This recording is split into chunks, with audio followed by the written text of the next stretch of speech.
We're halfway through the season of Invincible. Came very quickly. If I had $1 for every time. Don't you think this season should have just started with this episode? This is what everyone probably was wanting when we started, right? Me as a comic fan, like this is the bit I remember. Like, you know, when you look back on it, that when you're ready, like, oh yeah, there's that moment that happens in space, and so it was nice to finally get to it. You can summarize everything that happened before this, not including episode 4 or like the important stuff that happens on Earth and with Omni-Man in like 30 seconds, and then this is like. We're well and truly into the season. You're getting all the shit that you want. It's all the good character stuff. It's actually quite nice to have an episode that covered quite a lot of ground. Oh, this felt like a long episode content-wise. Yeah. A lot happens. Yeah, because there's a version of this show where it ends with them going to space. Or something. It's like it's Nolan having his like walking around, seeing the old stomping grounds. Yeah. The episode. He has a couple of minutes with everybody. And then it ends maybe when they see Conquest, which is what I was worried about, that we'd get the Conquest review. He goes, oh no, next week. I'm like, bullshit. But no, they fit so much stuff in here. We got, spoilers by the way, we have, firstly, Nolan's return to Earth, that was foreshadowed. Yeah. We get the introduction and recruitment of Tech Jacket. Yeah. We get an apology to Debbie and Mark, and goes and sees Mark Hamill. Yeah, he's hiding Panic Attack, which was great. Mark and Eve doing a separate send-off, going into space. We have time-lapse in space. Yeah. Reminiscing with the wife in space, and then ship destruction and final fight. Yeah. It was great 50 minutes. You know, it was jam-packed and it felt really good because I feel like they've kind of picked one topic and stuck to it per episode. And it's had like, each episode had like a very just like solid kind of through line. Yeah, I'd say now we're in like a different phase where before in all the previous seasons, I'm sure we still will, but you know, we're not cutting to the Guardians, seeing what the Guardians are up to. Because in those first few seasons, it was kind of like hiding behind the superhero tropes, where it's like secretly a shonen fucking comic. Yes. It's like a Dragon Ball Z, really. I'm kind of glad because now the smallest stuff we're going to get is going to be the interesting stuff. You know, when they cut away to stuff, I'm hoping it'll be Thrag and the Viltromites, or it'll be, what's Battle Cat doing? Battle Beast. Battle Cat. Battle Cat. So now I'm hoping all the stuff that they cut to is going to be cool stuff. Even hell, the Tech Jacket Oliver maybe storyline they're trying to go for.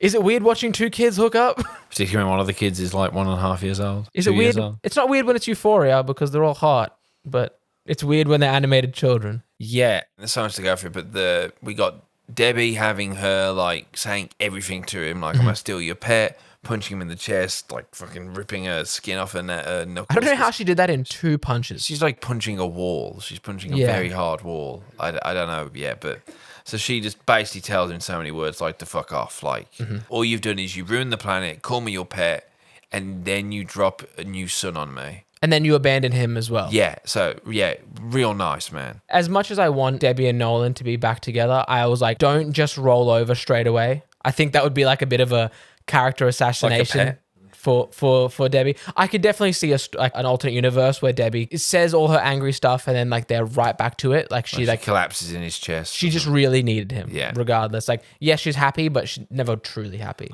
Yeah, and then he goes and sees Art, and Fancy's getting a new suit. He's like, I only do heroes. So like, even though they're kind of being friendly, you did kind of like destroy the Earth like a little bit there, man. So this might be an off take, but that's not uncommon for me on this channel. I know it was fair for everyone to shit on Omni-Man, but I think as a show enjoyer, you can't make someone the best and favorite character and have him constantly get shit on. It doesn't make you feel good as a watcher. And look, maybe it's just me because I'm an empath and I'm like feeling for Nolan, but I'm like, come on. It's like we've already had one episode of everybody, like him apologizing to everybody.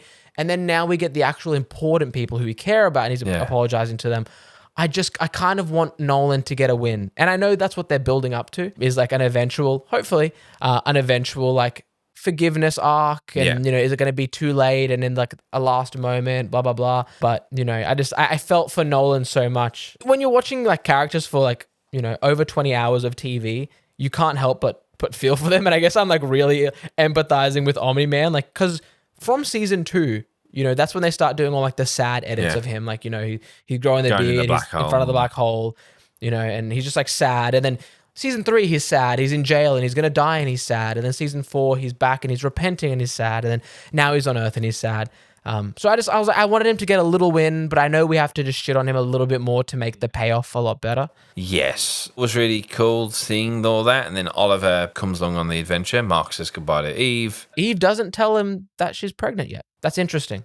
But smart from her, being like, you're about to do something a lot bigger, and also she doesn't want that weighing on him. And it's also now, at least that's a reason, because her powers are messed up, why Eve isn't coming, because you would think Eve would come if her powers are working, because that's a useful power to have, and just her character would be like, you're not going again without me, Mark. Yes, if she wasn't pregnant, she would be on that trip. Yeah, she'd be going. And so it's a good reason to keep her benched. Are you surprised on a lack of, like, Cecil's side of things? Like, obviously we got a little bit of, like, them being they like, see the Viltromites leave. Thank fuck they're going, blah, blah, Yeah, blah. yeah. And then there's kind of a setup of like, let's see how Earth does without a Viltromite. So we'll see what happens when we Do come you think back. it was needed, though, for, like, how they've kind of painted the story so far? Do you think that we would have seen Cecil during this entire thing being like, fuck, like, Cecil was the first person to see Nolan coming back? It was weird. I mean, I'm forgetting what happens in the comic, but I imagine there would have been some fans who were incredibly surprised to see that Omni-Man was back and Cecil isn't immediately there. I would have loved to see Cecil, like, shitting his pants, like, get the Robo-Men ready, you know, get the space lasers and the kaijus, like, him getting the arsenal ready, like, putting the Guardians on red alert, and then being like, stand down. But instead, we just get the stand down scene. It's what, like 30 seconds? Yeah. But look, I get it. They put a lot into this. I wouldn't have minded if it was, like, a little bit longer, or, like, having Cecil go see Omni-Man one more time. They don't say a word to each other, but they just, like, stare each other down, and then Cecil, like, ports out. Yeah. Well, when we're on the ship, we have it's like a montage of like what they're getting up to. Like, and Oliver's being incredibly, resistant to his dad because he really resents his dad for like abandoning him. And because Oliver has his fraction DNA means that he has a perfect memory. Basically, he can never forget anything. Yeah. Like, so he's like, I think that's been revealed now. He has a photographic memory. He can remember everything incredibly clearly, along with having an accelerated age. Do you reckon the reason Oliver is kind of jaded is because he's a bit jealous of like how Mark got a childhood with Omni-Man? But yeah, and as you were saying, like, he never came to even see me when he landed. Like, I have to come see him. And Omni-Man's whole angle was, I don't want to fuck him up. Can I just say, probably the top 5 lines of this entire show is Mark blowing past Omni-Man and saying, what do you think the O stands for on his chest, Oliver? And it's like, fuck, it's a nice line. That hits hard because his suit is actually just an inverted original Omni-Man's. You know, I know the internet was like on fire last week being like, was it intentional that Mark's new suit is like a negative version of Omni-Man's? And Robert Combs was like, yep, sure was. Tech Jacket has now been changed into a girl, which, I mean, honestly, I think the show does a really good job at doing that. I mean, it takes nothing characters like Shrinking Ray, who is fucking nothing in the book, like just a boring guy. And then even like the Green Lantern equivalent from the original Guardians, the girl who had to eat the tablet to then become green. Yeah. That was a guy in the comic, but I think Tech Jacket works well as just like a young girl. Yeah, they just didn't want another Mark type character, like just another young black-haired lad, like it would be. And like, I doubt anyone would be too annoyed because it is Tech Jacket. It's not like it's incredible character. I mean, obviously Tech Jacket's fun. I'm kind of just like whelmed with Tech Jacket. Like, obviously they give off this like Blue Beetle type energy where like the suit like auto repairs and kind of like future generation like Iron Man suits. Obviously it's interesting because Tech Jacket's like, it's like a self-healing thing. And it like talks to us. So there's a bit where it's like healing, and while it's healing, it goes, "Oh, have you ever subscribed to Bergenboot?" The suit can kind of do anything. Like, it can generate big shields. It can make like a little tent. I'm pretty sure Tech Jacket has, because he did spin-off comics in and around the time, and I think there's like some Tech Jacket stuff. But even in the comic, it always felt like you were, because I think that's what he wanted. It's like if Spider-Man swung by like Iron Man's house and you didn't know who Iron Man was. Like, there's that sense that there's been like 30 stories with this character before. I don't know if that was the case, but yeah. I don't know. It's just a bit weird because I thought they'd be bigger because like I've heard like, oh, we get Tech Jacket this season, and then be like, oh, there's like a hero on your planet with like a suit of our armor. And I'm like, oh, and like they want them to help fight the Viltromites. I'm like, this person must be pretty badass. Yeah. But we've met more badass heroes in the regular show. Yeah. And then I'm like, it's just like, if you just replaced Tech Jacket with like a dude with a jetpack and 2 Uzis, I wouldn't be able to tell the difference so far because all she does is just shoot be like the green lasers. Yeah. And then be like fly around. So I'm just like, So after they have like some just all getting settled in, and it seems like they're getting close to where they want to be, which is the coalition of planets where they can meet. They get attacked by 3 Viltromites. We've got Lucan, who's the guy who Nolan thought he killed back in season 2 when he speared him through the heart, and then he came in with the Thoraxa. Yeah, with the leg, with the leg drop to the spine. Is he a bigger character in the books, or is he's like a character with a name? Yeah, he's a pretty similar. In this, they give him like a weightlifter's gut, where in the comic he's just a big, chiseled guy. Mm-hmm. Is that the way with the comic? Like all the Viltromites, are they all just like a burly man? Like are they all just like Bronson? Yeah, they're all big. I mean, obviously, yeah, they're all pretty. I mean, but I feel like Lucian, Thrag, like Conquest, we get characters who have that like Eddie Hall, the mountain type build where it's like, and I heard like a strong man say once, like, a 6-pack isn't a sign of strength. It means you're not eating enough and you don't care enough about being strong. Exactly. That's what I tell myself. That's what I tell myself.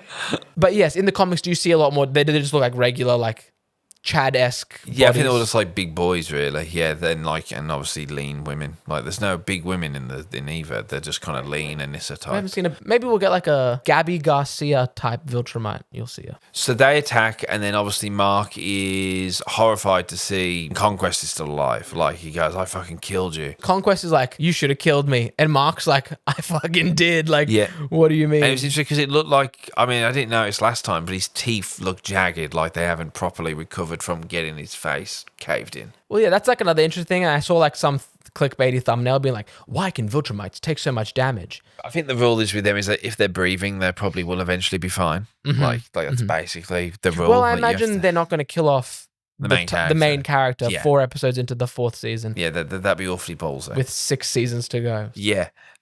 So what happens there is that Mark... Obviously, there's all sorts of character bits. Like Oliver tries to get one over Conquest because Oliver's still under the impression that like the last time he fought Conquest, it was me and Mark whooping on Conquest. Yeah, exactly. Like Eve doesn't even get Conquest is the only guy who gives Eve props. Mm-hmm. He's like, it was really more your little girlfriend. Yeah, I can't wait to taste her blood again. Jeffrey Dean Morgan, I think, struggling with the idea that he's like having to talk through his brain. Mm-hmm. I mean, there's like a loop, like an audio line when they get on the ship, like, oh, we'll install your earpieces. Your neural communicator. And I have to imagine they only activate when you're in the vacuum of space, because then we used to be hearing everyone's thoughts all the time. Very true. So it just has to be when you're in the vacuum of space, you're on like the frequency that hears the mind, I guess. Just Robert Kirkman wanted them to communicate when they're in space. Yeah. And this is how he did it. The animators love that shit. Welcome to the animation corner of the episode. The animation... Up until the last 5 minutes. Yes. When Mark and Conquest are on the actual planet itself. But the second half of their planet fight is great. Yeah. They put a few extra frames in there. But the first 45 minutes, dog shit. Man, it's really bad. Do you know what I realized this show looks like? It looks like Daria. Right. Nah. It looks like South Park.